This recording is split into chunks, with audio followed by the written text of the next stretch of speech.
ស្រីបាទពុកម៉ែបងប្អូនទាំងអស់គ្នាបាទនេះគឺជាសម្បុកត្បូងរបស់ពូរីអេកបងប្អូនបាទអានេះតៃវ៉ាន់ទេបងប្អូនតែវាឆេះមកលក្ខណៈវាគឺឆេះយូរទៅវាចូលក្នុងអាកំពង់ប្រឡោះនេះបងប្អូនស្រួចទេ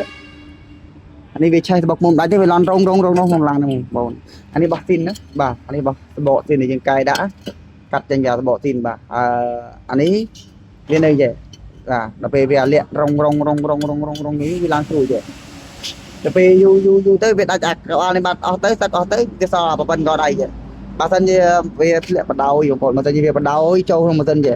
អាហ្នឹងបានន័យថាវាឡន់ធម្មតាបាទវាអត់ស្ទះទេតែបើសិនជាវាដាច់បាត់ទៅវាសល់មូលនេះវាមកទៅតឹងវាចូលទៅតឹងវាលាក់វាលោតតាមរំញោចម៉ាស៊ីនអាហ្នឹងមកដល់ពេលបើសិនជាវាចូលទៅតឹងចេះអាហ្នឹងខ្យល់ធាតុអីវាអត់មានប្រឡោះឯណាបានទៅចេញខ្យល់រួចបាទអញ្ចឹងឡានវាស្ទះ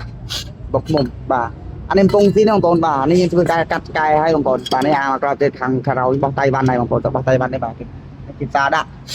ហើយនេះបាទអានេះគឺយើងធ្វើការកែដាក់បាទសាច់ស៊ីនមួយគូខាងលើបងប្អូនបាទមុខខាងក្រោយបាទយើងកែដាក់បាទសាច់ស៊ីនបងប្អូនបាទនេះអត់លោតឆេះបងប្អូនស៊ីសាច់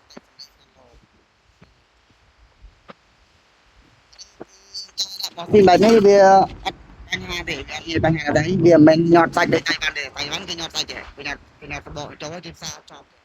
ផ្សារចប់តែយើងតែដាក់ចេះយើងកាត់តមកគឺរំហោខ្យល់មកប៉ុណ្ណាគឺចេញមកតាមប្រឡោះសបកក្នុងរបស់បាទអញ្ចឹងបានទៅធ្វើតាការទីសាមញ្ញរបស់តៃវ៉ាន់តែបាក់4នេះអីបងប្អូនបាទគាត់មកពីចាស់ឡានគេគាត់មកពីខាងព្រៃវែងដែរខាងព្រៃវែងមកឆ្ងាយដែរបាទយ៉ាងបាយបាយ